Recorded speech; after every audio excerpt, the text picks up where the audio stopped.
banget ya.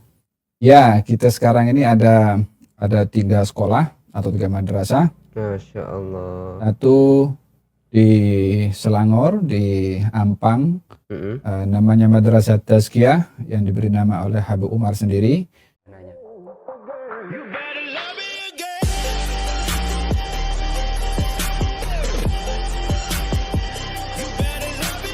Assalamualaikum warahmatullahi wabarakatuh. Apa kabar semuanya? Saya harap semuanya baik-baik saja, tetap dalam lindungan Allah Subhanahu wa taala. Amin amin ya rabbal alamin.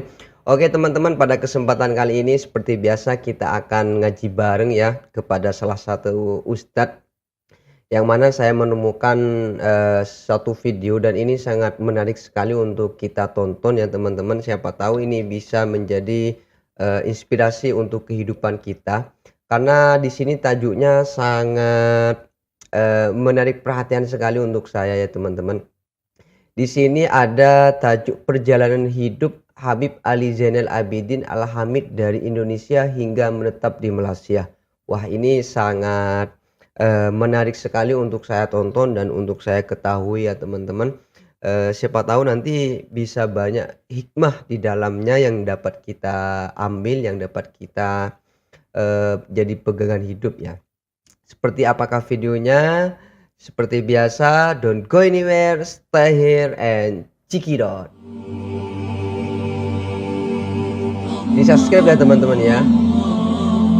Tentang antum ini gimana ceritanya ini Habib, sedikit tentang antum, gimana ceritanya antum dari Bondowoso sampai ke Bondowoso. Malaysia, ini ceritanya gimana perjalanan belajarnya antum? Iya, benar-benar. Di Indonesia, kemudian di Hadramaut, kemudian di mana lagi sampai saat ini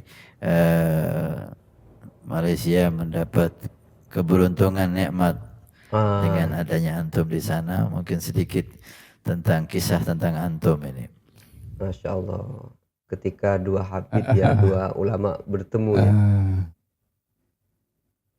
Sedikit sekelumit lah dari perjalanan ke Hadramaut ini adalah bermula dari pertemuan dengan Habib Umar di Bondowoso tahun 1993. Kebetulan Habib Umar datang untuk menghadiri haul Al-Habib Ali bin Muhammad Al-Habsyi di Solo dan menziarahi ammah, saudara ayahnya Habib Umar yang ada di Bondowoso. Almarhumah Habib Masyhurah bin Salim Al-Hafidh rahimahullah. Saya waktu itu ada di Bondowoso karena menghadiri satu perkawinan. Sebetulnya tinggal di Jakarta sudah. Karena hadir perkawinan dan dengar ada satu keluarga Al-Bin Hafidh mau datang ke Bondowoso. Hari yang seharusnya saya pulang ke Jakarta ditunda. Karena ingin bertemu kepada tetamu Al-Bin Hafidh yang datang dari Hadramaut. Katanya begitu. Kita tidak kenal kepada Habib Umar waktu itu. Jadi tanggal yang seharusnya pulang ke Jakarta tidak jadi pulang, tunggu Habib Umar sampai ke Bondowoso. Disambut di rumahnya keluarga Al-Bin Hafidh sama Allahyarhamu Habib Hasan Baharun, dan acara di masjid kuliah subuh diadakan. Sampai ada ziarah khusus yang saya datang jumpa dengan Habib Umar, dan Habib Umar bicara dalam bahasa Arab. Waktu itu saya sedikit ada bahasa Arab juga, jadi saya pun jawablah soalannya Habib Umar. Kemudian Habib Umar tanya sama saya, Masya Allah, ente belajar bahasa Arab? Saya kata ya. Di mana? Saya kata di pondok. Kemudian Habib Umar tanya, mau belajar ke tempat saya setahun 2 tahun, setelah itu pergi kemana saja ente mau pergi, setahun atau 2 sana atau sanatain. Ba'dain teruh makan li begitu, kata Habib Umar. Masya Allah. Ana jawab waktu itu spontan, kalau ana pergi sama antum, ana pergi Habib. Ana bilang begitu sama Habib. Kemudian kata Habib Umar, ahlan wa sahlan. Masya Allah. Ana punya abah, Allahyarhamu walidi, bawa ana dekat sama Habib Umar untuk didoakan. Kemudian Habib Umar pegang dada ana, kemudian didoakan sama Habib. Masya Allah. Malam itu anak punya abah bilang semana, betul mau pergi ke Hadramut katanya. Waktu itu tidak ada kemampuan kita mau pergi ke Hadramut sama sekali, anak punya abah Allah yarhamus, susah waktu itu. Kata anak bilang anak mau istikharah dulu. Malam itu anak istikharah, anak bangun tidur, rasa dipegang dada sama Habib Umar itu macam masih terasa hangat atau masih kayaknya baru dipegang begitu. Jadi dadanya macam luar biasa ya. Macam senang macam tuh. Jadi ini mungkin satu isyarat atau tanda positif ya. Satu tanda. Itu anak cerita sama Walidi. Katanya Walidi, khalas bismillah insyaallah. Subhanallah, subhanallah. Dari keadaan kita ini tidak punya apa-apa, mau beli tiket apa semua, dalam 2-3 hari ada saja orang yang dapat dipinjami oleh sama-sama Walidi untuk membiayai perjalanan anak ke Hadramut. Waktu itu Habib Umar pulang ke Hadramut, saya ikut. Waktu itu Habib Umar, Habib Al-Jufri, Habib Ibrahim Al-Haddar, dan Muhammad bin Ali Al-Habsyi, anaknya Munsif Al-Habsyi. Kami berempat pergi bersama dengan Al-Habib Umar. Waktu itu di airport, anak punya abah peluk anak sebelum jalan. Dibilang katanya kalau ada bom meletus di kebun nanas jangan pulang katanya. Maksudnya kalau dulu tinggal kebun nanas ya. Kalau maksudnya apa saja terjadi sama abah jangan pulang kecuali sudah selesai. Jadi subhanallah perjalanan dengan Habib Umar perjalanan yang tarikhi ya, perjalanan yang begitu memberikan banyak pengajaran daripada perbuatan dan tindakan. Di setiap tempat baca kitab, di waiting room dekat menunggu masuk kapal terbang baca kitab Ihya Ulumuddin, dalam pesawat Habib Umar baca kitab Sahih Bukhari. Falhasil di setiap tempat tidak pernah sepi daripada ibadah. Di hotel Alia di Jordan, macam di Darul Mustafa, qiyamul lailnya, sholat jamaahnya, wirdul latifnya, tadarus Qur'annya, di setiap tempat tidak pernah kosong daripada aktivitas ibadah.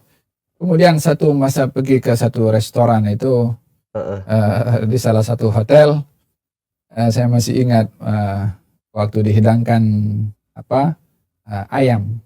Kemudian Habib Umar tanya, ayam ini disembelih di mana? Katanya. Dia kata enggak tahu, dia datang dari luar. Habib Umar tak jadi ambil ayam tuh. Jadi yang belakang pun tak jadi. Anak pun waktu itu maulah makan ayam tuh, tapi Habib Umar tak makan, tak ambil, kita pun tidak ambil juga. Iya, Masya Allah. Kita belajar waraknya, hatta dalam makan itu sendiri tidak sembarangan. Untuk makan.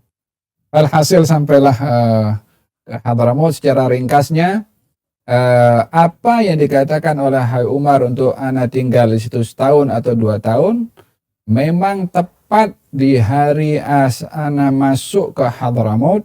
2 tahun kemudian, tepat di bulan yang sama, anak keluar daripada Hadramut. Yani sana sanatain, bulan anak masuk, setelah 2 tahun bulan yang sama anak keluar. 2 tahun genap. 2 tahun. Dan itu yang banyak memberi kesan kepada pendidikan anak selama di Hadramut, walaupun 2 tahun. Banyak kalau kata Sayyidina Abu Hanifah, laula sanatan lahalakan Nu'man. Ini laula sanatan bi Hadramut lahalaka Ali. Jadi walaupun belajar di mana-mana, tapi tetap 2 tahun di Hadramut tidak sama dibandingkan di tempat yang lain. Masya Allah. Setelah dari Hadramut, Habib kemana, Habib? 2 tahun di Hadramut, anak punya abah waktu itu rahimahullah, ingin anak belajar di universitas. Waktu itu anak ingin belajar di Jordan, ada Jamiat Ahlul Bait. Dan ana mengharapkan dapat beasiswa di situ. Kemudian ana bertanya sama Habib Umar, Habib ana punya abah, mahukan ana belajar di Hadramaut, mau belajar di universitas. Kemudian Habib Umar tanya, belajar di mana? Ana bilang di Jordan, Habib. Kata Habib Umar, jangan, pergi ke Mesir saja. Di situ ada Habib Ali Al-Juhri.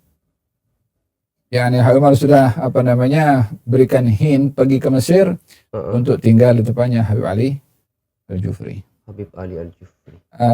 Ana pergi ke Mesir waktu itu sendiri. Dan ketemu dengan Said Ibrahim bin Yahya. Tempat pulang dulu ke Indonesia apa langsung dari Hadramaut ke Mesir?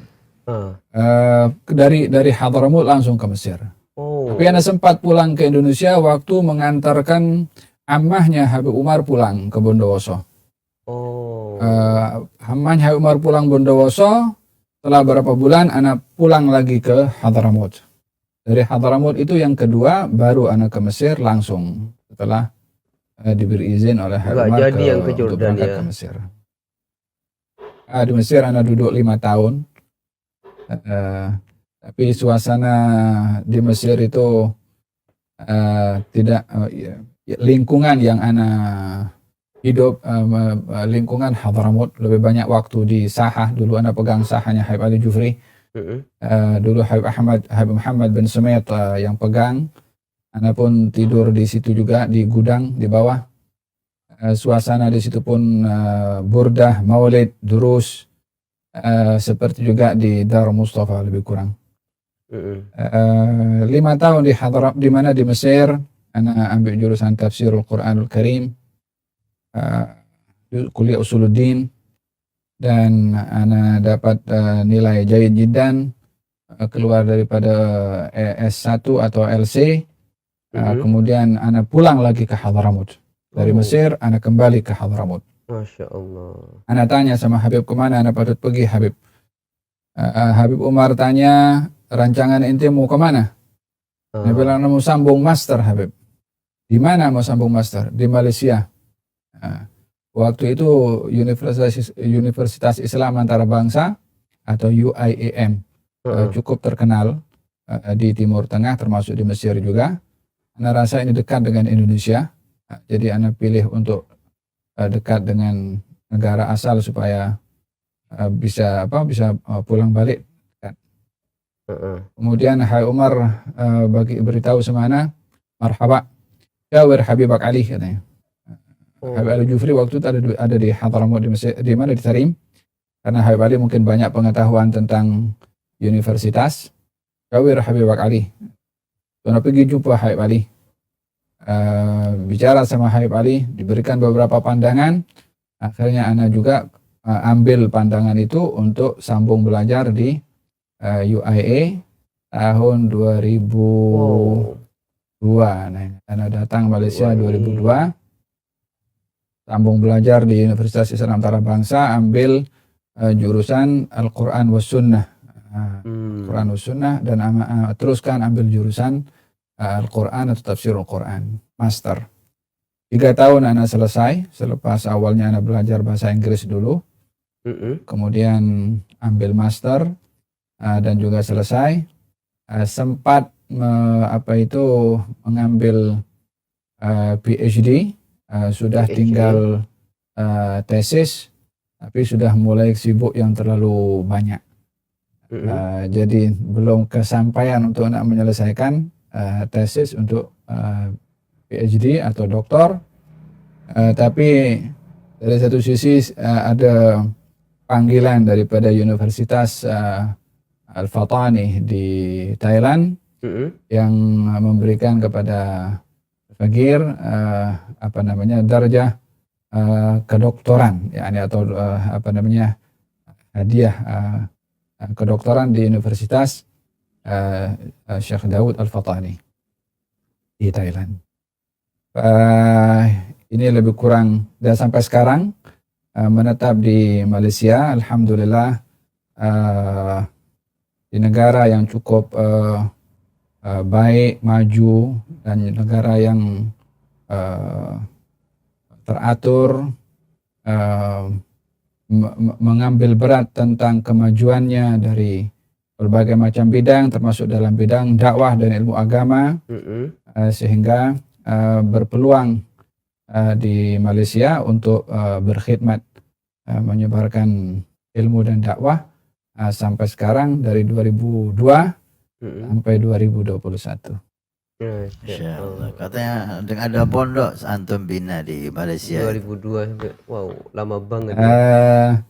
Ya, kita sekarang ini ada 3 sekolah atau 3 madrasah. Masya Allah. Satu di Selangor, di Ampang, namanya Madrasah Tazkiyah yang diberi nama oleh Habib Umar sendiri. Dan yang kedua Madrasah Ar-Razi khusus untuk tahfidzul Quran di Batangkali. Dan yang ketiga adalah Madrasah At-Taufiqiyah di Kelantan yang sedang baru akan dibuka di situ. Masya Allah. Ini 3 madrasah yang ada sekarang, dan ke depan kita berharap untuk dapat membuka satu pengajian tinggi dalam college, diploma, atau seterusnya mungkin ke universitas, insyaallah biidznillah. Mudah-mudahan dimudahkan segala urusan. Ada majelis rutin di tempat antum atau di masjid atau di mana Habib? Ana dengan antum ada Jalsatul Itsnain. Naam, kita ada majelis ta'lim Dar Murtada hari Jumat, malam Sabtu, biasanya dihadiri oleh ramai anak-anak muda. Dari 9.30 sampai jam 11. Tapi suasana COVID sekarang ini terhenti sementara dan akan bermula insyaallah dalam masa terdekat. Dan juga Jalsa Itsnain kita baca Mukhtasar Sahihul Bukhari dari Imam Az-Zabidi. Saya ingat sudah 6 tahun berjalan. Dan juga penglibatan di beberapa channel TV, Astro, dan juga TV Al-Hijrah. Dan dulu pernah di radio IKIM sempat menghatamkan kitab Fiqhus Sirah dari Syekh Al-Buti di radio. Ini yang melalui media sosial.